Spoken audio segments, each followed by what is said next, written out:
Then one very beautiful thing which they've done is, it's called the housing proximity grant. Okay.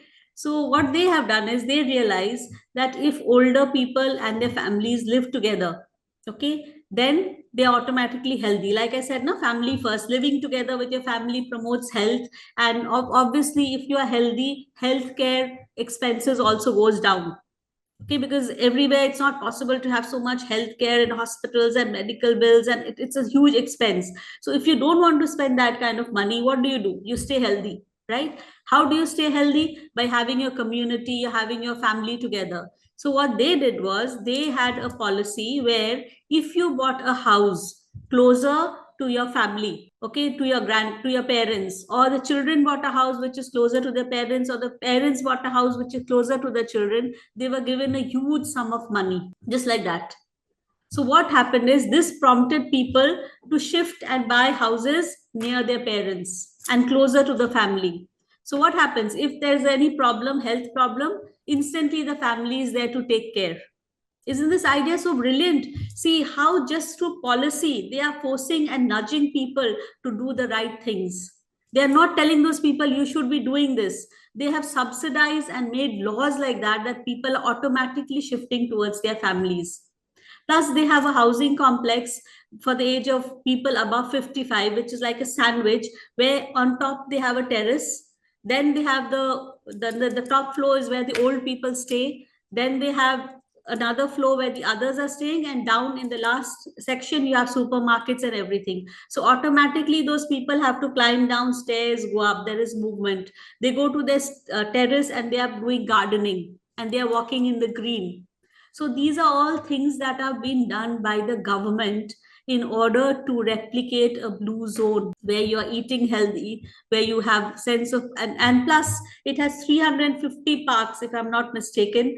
And those parks, all those parks have little sponsored by the government, either yoga or some kind of health exercise or something, everything sponsored by the government. And if a person has to go to work, he has to pass through those parks, and then he will reach his place, because he doesn't have a car anyway. So this is a manufactured blue zone where the environment is supporting health and happiness. So when I just saw this entire thing about Singapore, I've been to Singapore so often, I never thought in that way, that a government too can think so much about a person. Okay, by the way, this 𝗟𝗏𝗃 also went to America after he did this whole study on the blue zone, and he tried to replicate in a small town in Minnesota. There too, after, what they did is, they kind of made 𝗏𝗏𝗃𝗏. This is that 𝗏𝗏𝗃𝗏, that Japanese thing I'm talking about, with community of 5. So they made people join programs. They did social, did different activities where you have potluck, you're meeting. They had social service. As soon as you start doing social service and you start doing voluntary work, there is something that happens that makes you feel very good. Something, and happiness factor just bubbles inside you when you're doing some good thing, especially voluntary work, social service and all, and that increases longevity. So there too, this entire exercise was such a big hit that people calculated that age had increased by minimum 20 to 30%. And then, like I said, the most popular or most recent manufactured blue zone is, of course, Singapore, where the government is aiding and changing the environment. So we can't do something, like we can't go and tell the government to do what Singapore has done. Okay, that is a small place, it is manageable, everything is in their control. That's why they are so strict about drugs. Right? We all know that in Singapore, there are cameras everywhere, because they treat each and every individual as their asset. They say, we don't have any assets, our people are assets, and we have to take care of them. That is how they think. And through policy, they have made an environment where people are thriving. And the people are, of course, supporting them too.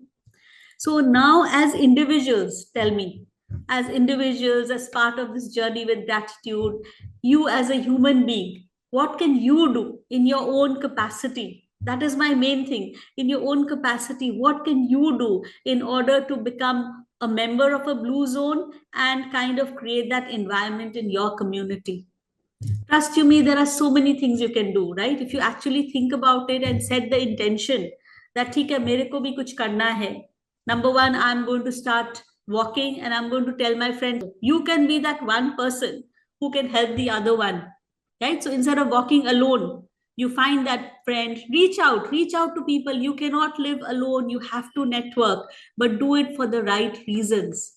Do it because you want to lead a happier life, healthier life, and you want to do the same for your people.